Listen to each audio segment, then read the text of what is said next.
8월 3일 한겨레 뷰리핑입니다. 안녕하세요. 저는 진행을 맡고 있는 한겨레 정치부 하호영 기자입니다. 월요일에 함께하는 분이죠. 강수영 변호사 나오셨습니다. 안녕하세요, 강수영입니다. 예, 오랜만에 김한 기자 나오셨습니다. 네, 안녕하세요, 김한입니다. 네, 이게 3주 만인 것 같아요. 그런 것 같아요. 예. 예, 몸은 좀 괜찮으신가요? 아까도 얘기했지만 수술한 사람들이 그 다음에 아픈 만큼 아파요. 예외는 없다. 예, 근데 뭐 신경 통증이나 이런 거 사라져갖고 돌아다니고 있고 뭐 술도 마시고 뭐 그러고 있습니다. 아니, 다행입니다. 수척해지셨어요. 네, 좀 수척해졌어요. 살이 빠지셨어요. 한 열흘 술을 못 먹었으니까. 네. 밥도 못 먹고. 열흘 술 안 드신 걸로 그 정도 다이어트 효과 바로 나와요? 아, 그런가 봐요. 너무 좋은데. 평소에 얼마나 술 때문만을 알고 이제 병원에 있으면 이제 균형 잡힌. 그렇죠. 그렇죠. 알겠습니다. 지난 주말에 어떻게 쉬셨는지 모르겠는데 저는 주말에 오랜만에 당번을 서서 전당대회를 다 지켜봤습니다. 조금 드릴 말씀도 있을 것 같고요. 바로 본론으로 들어가겠습니다. 더불어민주당 차기 당대표 결정하는 8.17 전당대회 첫 주말 순회 경선이 있었습니다. 유력 당권주자인 김민석 후보, 정청래 후보 그리고 송영길 후보가 각각의 성적표를 받아 안았는데요. 특히나 이제 김민석 후보하고 정청래 후보가 이게 무승부인지 아니면 누가 좀 우세했는지를 두고 오늘 여러 가지 아침부터 해석이 나옵니다. 자, 일단은 성적표를 좀 말씀을 드리면 충청권과 부울경권을 합쳐서 정청래 후보가 55,118표, 그래서 45.51%, 45.51% 이렇게 득표했고요. 그리고 김민석 후보가 54,307표, 그래서 44.52% 얻었습니다. 그리고 송영길 후보가 12,156표, 9.97%. 10% 조금 안 되는데요. 어떻게 보셨는지 궁금합니다. 순서대로라면 자, 충청권에서는 김민석 후보가, 그리고 정청래 후보가 부울경권에서 이기는, 이렇게 하나씩 주고받는 결과였습니다. 뭐 정청래 후보 입장에서는 다행이긴 한데 굉장히 많이 아쉬울 것 같아요. 왜냐하면 본인이 여러 지역에서 제일 강세를 띌 수 있는 두 지역을 먼저 한 거잖아요. 그리고 충청은 이제 고향이다라는 연고를 얘기를 많이 했고, 부산 같은 경우에는 뭐 예를 들면 노사모의 영향 플러스 이제 친문, 그러니까 계속 뭐 한 달여 이상 계속되었던 어떤 구도 속에서 부울경 우위를 자신했었는데, 지금 까보니까 충청에서는 뜻밖의 2등을 했고 그 다음에 부울경에서는 이기긴 했는데 캠프에서 기대했던 것만큼 표차가 나진 않은 것 같아요. 원래대로라면 김민석 후보가 7% 좀 질 거라고, 그러니까 이렇게 본인이 스스로 얘기를 했는데, 충청 부울경 끝나면 한 7% 질 거라는 게 이제 김민석 캠프가 약간 엄살 섞어서 했던 얘기였는데, 실제 이제 기자들도 그렇게까지 차이 나진 않을 거다라는 전망을 하긴 했는데, 근데 첫날 이제 충청이 개표가 되고 나서 야, 이건 부울경도 이기는 거 아니야? 라는 전망도 좀 있었거든요. 뭐 그런 면에서 보면 김민석 후보 입장에서는 부울경에서도 이겼으면 좋았겠지만 표차가 지금 뭐 한 1,200표 정도 차이기 때문에 이거는 지금 투표인단 수를 고려하면 어차피 호남에 와봐야 된다, 이런 지금 표차입니다. 어떻게 보셨어요? 네. 뭐 캠프에서 이제 김민석 후보 캠프에서는 엄살인지 모르겠지만 충청권에서는 최대 한 마이너스 7% 지고, 그 다음에 부울경 쪽에서는 한 10% 지고, 이게 이제 최악까지 이제 마지노선으로 그 정도 이제 봤던 것 같더라고요. 근데 충청에서는 오히려 이겨버렸고, 부울경에서는 부산은 5% 지고, 경남에서 한 3% 정도 지고, 이게 당연히 김민석 후보 입장에서는 상당히 선방한 거죠. 굉장히 선방한 거고, 정청래 후보 입장에서는 이 1주차 때 과반이 넘기를 아마 예상했을 거예요. 그래서 첫 주차에 과반이 넘어가면서 바람을 만들어가지고 좀 한번 이어가겠다라는 희망을 갖고 있었는데, 충청에서 저렇게 되리라고는 본인도 전혀 생각 못했을 겁니다. 정청래 후보가. 그래서 지금 이제 비상이 걸린 상황이죠. 정청래 후보 입장에서는. 보니까 내가 웃는 게 아니야. 뭐 이런 거죠.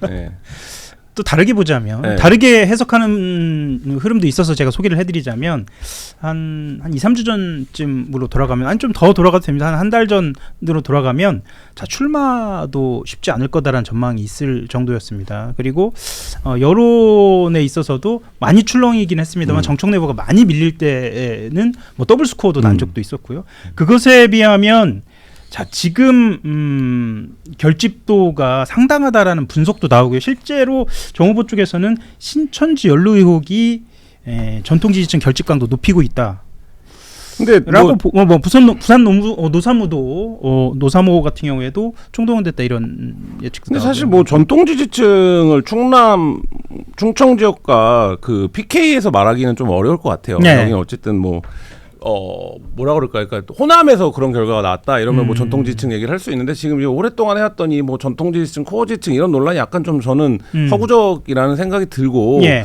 지금 이 분위기는 지금 지적한 대목이 맞아요. 그러니까 정청래 후보의 최대 자산은 노사모 출신이라는 거예요. 그렇죠. 어쨌든 뭐 후에 뭐 정동영 회의 활동을 했네 안 했네 하지만 그리고 지금 민주당의 중추적인 역할을 하고 있는 포스트들에 그때 정치를 시작한 분들이 많아요. 그러니까 뭐 예를 들면 뭐 시의원이라든지 뭐 당협위원장이라든지 이런 분들이 다 이제 어쨌든 노무현 때 2000년대 초반에 정치를 시작한 분들이 많고 이들과 이제 정청래 후보가 동지적 관계를 갖고 있다라는 거 이런 부분들이 이제 특히 부울경 선거에서 조금 드러난 것 같고 근데 이제 표의 구성을 보면 지금 아까 강 변호사님 얘기했지만 충청에서 이기고 부울경에서 이겨서 전체 50을 넘는 구도를 만들어 놓고 예를 들면 강원 인천을 갔어야 되는데 지금 이제 그렇게가 안 된 상황이거든요. 그리고 이게 투표 방식으로 보면 선호투표제잖아요. 그렇죠. 그러니까 지금 만약 50을 안 넘기는 이런 결과로 이어진다라고 하면 송영길 후보의 득표력이 만만치 않아요. 그렇죠. 그거에 더 주목을 하게 되죠. 어제 이제 정청래 후보 쪽에서 야 이게 우리가 부산에서 압승을 못한 이유가 송영길 후보의 득표력이 만만치 않더라 이런 얘기가 나왔다라는 거잖아요.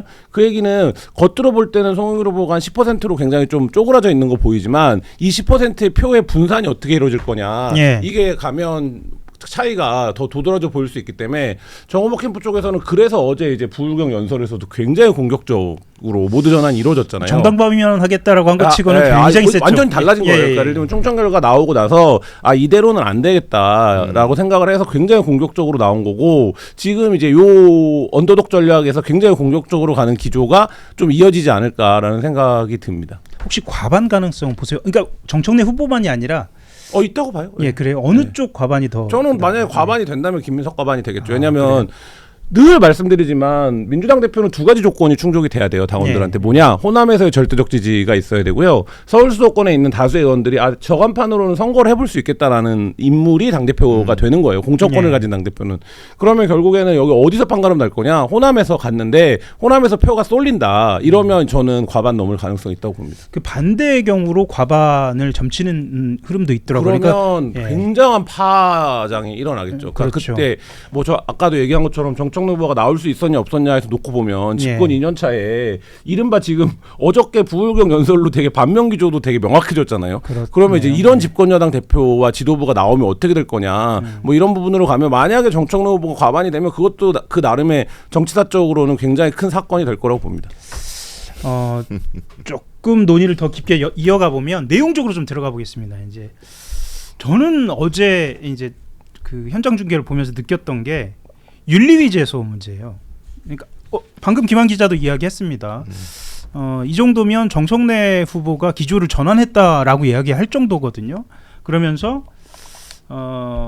뭐 정청래 후보가 신천지 개입 의혹 제기 자체를 두고 윤리위 1호 사건으로 하겠다. 1호 이슈로 삼겠다라고 얘기했습니다. 물론 김민석 후보도 생일 투표 지침이라든가 연설 방해를 이야기하면서 김민석 후보도 굉장히 톤이 높았습니다. 전 이것도 이례적이었는데 어떻게 보셨는지 좀 궁금합니다. 뭐 국민의힘 안 좋은 것도 배우려고 그러나 아니 그 윤리위 때문에 얼마나 국민의힘이 지금 망가져 있고 지금 뭐 소위 말해서 민주당 안에 이렇게 많은 악재들도 사실 노정되고 있는데도 국민의힘 지지율이 여전히 20% 초반대를 답보하고 있는가 우리 다 보고 있잖아요. 그래서 저건 하여튼 양당제에서는 상대당에 안 좋은 것부터 먼저 배운다 이런 마음이 제가 들고요. 그다음에 저거는 제가 보기에는 부산, 울산, 경남에 이제 가장 그 이제 친노 친문 특히 이제 노사모 조직화되어 있는 당원들이 많이 계셔서 거기에 맞춤형 전략이었다고 봐요. 거기에서 최대 결집을 이뤄내려면 강하게 가야 된다. 꼭 이제 뭐 1차 그 충청권 투표의 충격 여파도 있을 수 있겠지만. 저는 그렇게 보이고 김민석 후보 입장에서도 상대방이 저렇게 이제 강한 결집을 유도하는 전략을 쓸 때 밍숭맹숭하게 대응을 하면은 우리 진영 자체가 또 이탈하는 경우가 생겨서 강대강으로 부딪히지 않으면 안 된다라는 판단을 저는 했으리라고 봅니다. 근데 절대로 장기화될 수 있는 전략은 아니에요. 저런 식으로 만약 호남에서 한다? 박살납니다. 두 후보 누구든 간에. 그래서 저는 아마 호남에서는 또 다른 메시지가 나오리라고 보고 저는 개인적으로 이 선거의 가장 그 키워드가 갑자기 최민희 최고 후보가 돼버렸어요. 예, 조금 이따도 얘기하고 예. 예, 내일 브리핑에 인터뷰를 잡았습니다. 아 그래요? 예, 예. 아이고 그럼 또 좀 많은 질문 해주시겠는데. 예, 예. 그러니까 지금 이 그 부산, 울산, 경남의 선거에서 드러났던 정청래 후보의 결집을 유도하는 어떤 그 프레임, 그게 좀 잘 원만하게 먹혀서 확장성을 가지려면 저거 가지고 안 된단 말입니다. 예. 과반이 넘어가야 돼요. 정청래 후보는 무조건 과반을 1차에서 넘어가 버려야 당선 가능성이 크게 높아지기 때문에 확장을 해야 되는데 타 후보가 연설할 때 뭐 고함을 치든 뭐 거짓말 이러든 말리는 김용만 의원하고 뭐 완전히 뭐 폭발을 하시더만요. 뭐 싸운 네. 거 보니까. 네. 그게 지금 쇼츠로 엄청나게 돌잖아요. 이 과거하고 다르지 않습니까? 한 장면 한 장면이 전부 다 도는데 지금 당원들 그 게다가 뭐 일베 문화가 침투했다. 비판에 대해서 비판 뭐 그러니까 그 뭐 야유가 그렇게 많지도 않았는데 그 야유를 거기 계신 분들도 당원 아니에요? 당원들이 전당대회에서 목소리 내는 거를 일베 문화라고 지칭을 해버리면 아까 말씀하신 그 신천지 그거 있잖아요. 그런 것들이 다 희석돼 버려요. 그러니까 이게 최민희 후보를 이 팀 정청래에서 이게 컨트롤하지 못하면은 이거 갈수록 마이너스 요인이 될 수밖에 없다고 좀 봐요. 모든 전략이 다 무용화되고 있습니다. 예, 제가 좋습니다. 보기에. 그 슈퍼챗을 보내주셨는데요. 오. 그 달러로 보내주셨습니다. 처음 아닌가 싶은데 복환 킴님인 것 같습니다. 복환 킴 2904님이 네. 달러로 100달러를 슈퍼챗으로 보내주시면서 이렇게 말씀 주셨습니다. 김한 기자님, CBS 박성태 뉴스쇼랑 공덕포차 경화님, 송채경화 기자 얘기하는 것 같습니다. 송채경화 팬이에요. 저는 중도고요. 한겨레는 12.3 이후 많이 보았습니다. 널리 합리적 방송 주세요. 감사합니다. 말씀 주셨습니다. 감사합니다. 네. 잘하고 있죠, 제가 지금. 잘하고 있습니다. 예, 감사합니다. 싸움 유려하지는 않아요. 아, 예, 예. 슈퍼챗이 들어오니까 조금 더 분발해야겠다는 생각이 좀 들어서요. 고맙습니다. 예, 좋았습니다. 저는 뭐 제가 더 합리적이다 중도다 이런 생각을 하는데 예. 요즘 워낙 날들이 서 있어갖고 그러니까요. 이게 어쩌다 보니까 가운데로 밀려와 있다 이런 네. 느낌이 좀 들 때가 있지만 어쨌든 뭐 객관적으로 해보도록 하겠습니다. 자연스럽게 그 주제로 한번 넘어가 볼까요? 그 뭐 친천계라고 본인이 밝혔으니까 최민희 의원이 어느 순간 일간 베스트, 그러니까 일베의 조롱 혐오 문화가 민주당 안까지 침투해 있다라고 아주 강하게 주장을 하고 있고요. 아까 강수영 변호사 얘기한 것처럼 그 문진석 의원, 여기 이제 친명계로 분류가 됩니다. 문진석 의원 같은 경우에는 당원의 외침과 약간의 탄식을 일베 문화라고 규정하는 것은 지나치다라고 이야기했습니다. 뭐 어떻게 보세요? 일베 문화 이야기하고 그 현장에서 벌어진 일 이야기 좀 하겠습니다. 딱지 붙이기인데 예를 들면 뭐 일베 문화가 뭐냐 이것도 사실 개념에 대한 토론이 필요한 거잖아요. 근데 이제 어쨌든 본인에 대한 어떤 뭐 비판과 그 현장에서 있었던 열기에 누구나 공격하거든요. 거기 내가 지지하지 않으면 이런 거를 그냥 일베 문화다 이렇게 딱지를 붙여버리면 그 자체가 그냥 조롱과 비하예요. 그게 일베적인 발상이에요. 그러니까 오히려 그 네이밍 자체가요. 네이밍 자체가. 그러니까 저는 이제 좀 그런 거라고 보고 그다음에 아까 강 변호사도 얘기한 것지만 당원들을 왜 비하합니까? 거기 모여 있는 사람들 되게 열렬하게 민주당 좋아하는 사람들이고 선거 끝나면 서로 이제 어쨌든 같이 나아가야 원팀 이 얘기 많이 하잖아요. 그러니까 그렇죠. 그런 사람들인데 그럴 필요가 없고 지금 이제 친천계가 계속적으로 비판받는 것 중에 하나가 이런 거잖아요. 그러니까 예를 들면 내가 이재명과 의리를 끝까지 지킬 사람이야. 내가 왜 반명이냐라고 하지만 내가 이재명을 지키겠다라고 하죠. 행태를 보면 사람들이 그렇게 받아들여지지가 않는 행태를 계속해 오니까 이 말하자면 괴리, 이중성 이런 거에 대한 비판을 받고 있는 건데 최민희 의원도 본인이야말로 친천계에서 굉장히 열성적인 당원 조직과 본인을 지지하는 팬덤에 기반해서 정치를 하고 있다라는 거를 당 안팎 누구라도 알고 있는데 근데 이제 그런 행위가 조금 나왔다고 해서 저건 일베다 이렇게 얘기해버리면 그걸 듣는 사람들은 기분이 어떻겠어요. 그러니까 저는 이렇게 가면 어떻게 가냐면요. 한국에서 제일 강력한 투표 선거 동의는 뭐냐면 저쪽이 싫어서 하는 투표예요. 근데 이렇게 가면 스스로 이쪽에서도 야 그래 뭐 사실 뭐 김민석이나 정청래나 송영길이나 다 우리 당에서 정치 오래 하신 분들 아니냐 그냥 뭐 누가 돼도 이 소동 그냥 끝나고 빨리 좀 안정됐으면 좋겠다 이게 아마 보편 다수의 생각일 거예요 민주당 당원들의. 근데 저렇게 나와버리면 야 안 되겠다 나 저거는 못 보겠다 이렇게 갈 가능성이 높아요. 그러니까 이게 본인들의 득표 전략에도 별로 제가 보기엔 도움이 안 된다. 자, 언론에서 주목하고 있는 것은 사실은 최민희 의원의 반대편에서 서미화 후보를 사실 주목하고 있습니다. 예상치 못한 선전, 초반 선전도 그렇고 지금 여론조사 흐름 안으로 보면 5위 쪽으로 들어가서 최고위원은 거의 확정적으로 보이거든요. 네. 어제 서미화 후보 같은 경우에는 이렇게 이야기는 했습니다. 본인의 페이스북에다 글을 올렸는데 최민희 후보님 왜 비매너와 갈라치기로 눈살을 찌푸리게 만드시는가라고 하면서 비판을 했고요.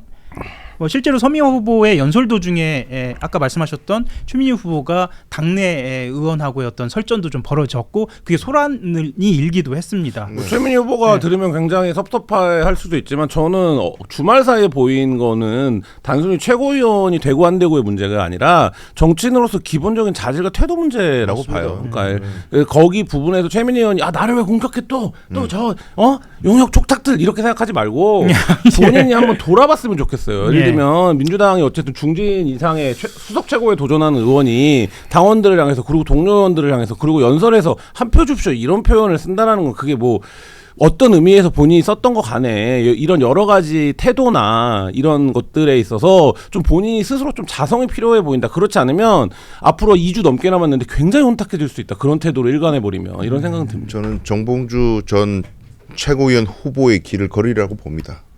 1등 그래요? 달리다가 1등 예. 달리다가 예. 쭉 내려가는 일이 또 재현될 것 같다는 느낌이 들고요. 예. 그 아까 일배문화 말씀 우리 이야기 나눴지만 당원들이 소리 지르는 거는 SNS에서 일배문화라고 규정을 해놓고 본인은 또 김민석 후보가 연설을 하는데 거짓말 뭐 이런 거 소리 지르고 그러잖아요. 그럼 그건 일배문화 아니에요? 본인이 하면은.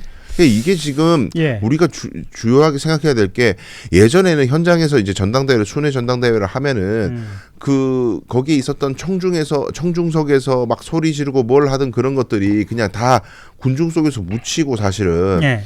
그게 막 공론화되거나 그런 일이 잘 없었는데 요즘 쇼츠 세상이라 말 한마디 표정 하나 눈빛 하나가 다 찍혀가지고 돌잖아요. 얼마나 확산돼요. 예.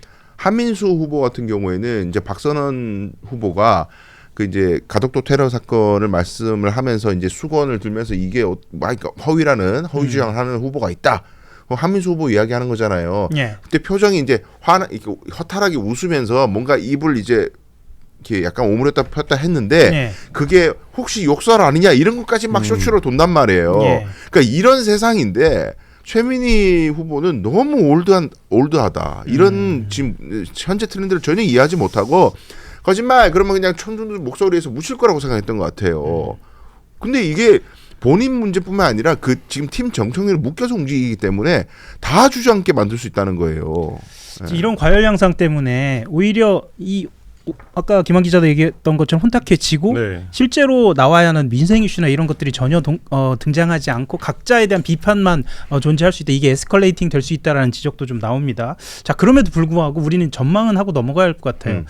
1등에서 5등까지 최고위원으로 뽑히는데 사실 4번까지는 대체적으로 결정이 된 것으로 이렇게 언론들은 전망을 하고 있습니다. 모르죠. 자, 네. 그래서 여쭤보겠습니다. 네.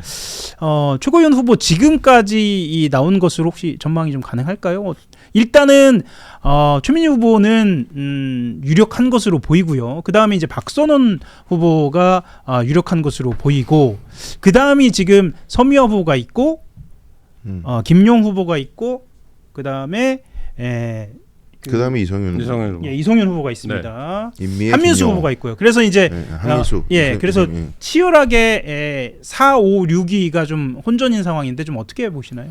이게 이제 잠깐만 더 보태면 지금 중요한 건 친명과 친청이 둘 누가 차지하느냐 아니겠습니까? 근데 이게 저는 뭐 서미화 후보가 이제 호남 기반이 있기 때문에 호남에서 표가 많이 나올 것으로 예상이 되면 서미화 후보까지는 좀 안정권이라고 봐요. 물론 최민희 후보가 지금 말씀하신 대로 뭐 드라마틱한 상황을 맞이할 수 있지만 현재 구도로만 놓고 보면 근데 이제 최고위원 선거는 되게 점치기가 어려운 게 이 시사방송이나 정치 고관여층들 이게 친명, 친석 이렇게 나눠지니까 이렇게 3명, 2명 이렇게 들어갈 거야 이렇게 전망을 하잖아요. 근데 실제 당원들은 안 그래요. 그렇죠. 인터뷰에 보면 나는 인지도 뭐, 투표예요. 대표는 누구 찍을 건데 최고위원은 누구 찍으려. 왜 그러냐면 당원들이 각자의 경험 속에서 이 정치인을 인식하는 방법론, 그러니까 방식들이 있어요. 그래서 완전히 그게 작동하지는 않아요. 그다음에 지역 연구라든지 또 이런 부분들이 있고 또 어떤 사람은 나는 대표는 정청래 찍는데 최고위원은 경북에서 열심히 한 사람 찍어줘야겠다. 민주당 뭐 이런 사람들이 있어요. 그러니까 이게 근데 이제 언론에서는 자꾸 요거를 그 개파 간의 스테레오타입으로 정리를 하는데 최고위원은 이제 그렇지는 않다라는 거고 또 하나 말씀하신 게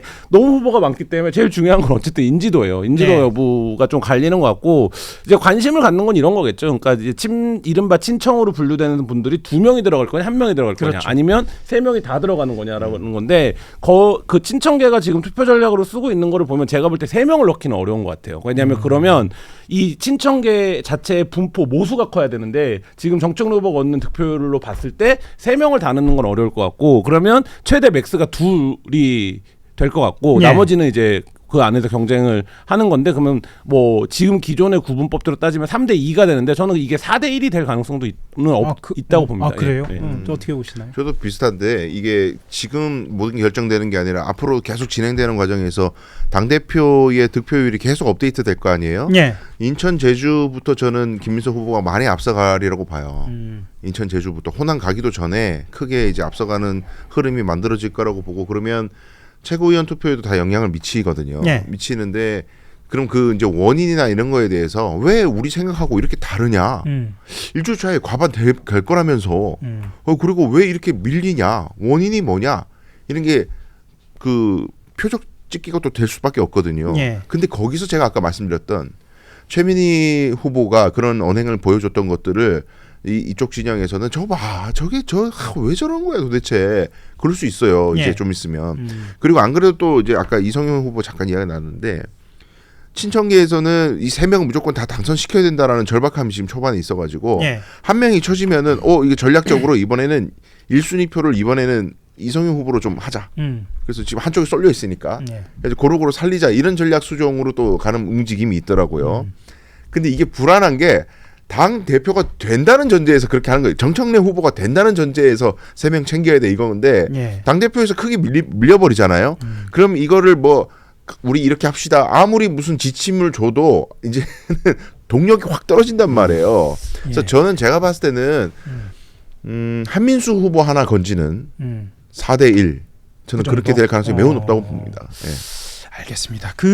여론조사를 이야기하면서 자연스럽게 이제 주제를 좀 전환하겠는데요. 일단 오늘 나온 여론조사는 2가지입니다. 여론조사 꽃하고 리얼미터인데 리얼미터 보기 전에 여론조사 꽃부터 한번 보고 갈까요? 여론조사 꽃의 나온 결과를 보면 이렇습니다. 민주당 지지층하고 지지정당이 없는 무당층하고를 비교했을 때 먼저 전화면접 조사 같은 경우에는 김민석 후보가 28% 그리고 정청래 후보가 27.9% 완전히 붙어 있는 상황이죠. 그리고 송영길 후보가 8.7% 그리고 ARS 이건 전화입니다. ARS 조사 같은 경우에는 정청래 후보가 조금 앞섭니다. 42.5% 김민석 후보가 37.3% 송영길 후보가 9.5%로 보입니다. 물론 정청래 후보가 앞서지만 물론 이거는 오차범위 내입니다. 그래서 접전으로 보이는데 2개 다 접전으로 봐야죠. 2개 다 접전으로 보입니다. 근데 아마 잠깐 그 시각물에서 보셨겠지만 추세선으로 봤을 때는 정청래 후보의 추세가 지난주부터는 상승세로 보입니다. 그러면 이것 또한 30%가 최종에 합쳐지는 거 아니겠습니까? 뭐 어떻게 보시는지 좀 궁금합니다. 근데 저 여론조사에서 지금 시점에서 정청래 후보가 과반이 넘어가야 돼요. 이기려면 지금 이 정도 시점에서는 변수가 되려면 지금 시점에서 과반이 넘어가 줘야 이게 지금 당원 투표하고 또 다른 흐름이 뭐가 있네 이렇게 되는데 저 수치만 놓고 봐도 선언투표제 고려하면 안 되는 흐름이잖아요. 정청래 후보가 지금은 당선될 수도 있다라는 수치가 나와줘야 돼요. 현실적으로. 근데 그게 아니고 그냥 올라가는 추세인 걸 이거는 한참 전에 나와줘야 된다. 지금 8월이잖아요, 벌써. 그러니까 요 얘기를 뒷받침하면 저는 이제 그 윤리 제소보다 중요한 건 송영길 후보의 연설 전략이에요. 송영길 후보 정청래 후보만 때리잖아요. 예. 그럼 송영길 후보가 어쨌든 8에서 10 사이가 지금 나오고 있다고요. 호남 예. 가면 더 나올 거라고요. 그러면 여기서 이게 어쨌든 말씀하신 대로 50을 안 넘기고 선호투표로 가면 송영길 후보 연설은 저를 1순위 찍으신 분은 2순위 누구 찍어야 되는지 아시죠? 이거랑 똑같은 얘기예요. 당원들 입장에서는. 예. 그러니까 이제 아마 그게 상당히 작동을 할 거다. 그러면 예를 들면 송영길 후보의 표를 7대3으로 나눠 갔느냐, 6대4로 나눠 갔느냐, 뭐 8대2로 나눠 갔느냐가 다른 거잖아요. 예. 근데 물론 거기에 뭐 친명이냐 친석이냐만 기준점으로 존재하진 않을 거라고 봅니다. 그냥 세 분 다 민주당의 정치를 오래 하신 분들이기 때문에 그럼에도 불구하고 송영길 후보가 나 이거 페이스메이커 아닌데 대표까지 가는 건데라고 얘기를 하면서도 연설에서는 정청래 후보만 공략하고 있는 게 이 구도와 이 선거 방식에서의 시사점이 있는 거죠. 그것도 하나의 관전 네. 포인트가 되겠네요. 좋습니다.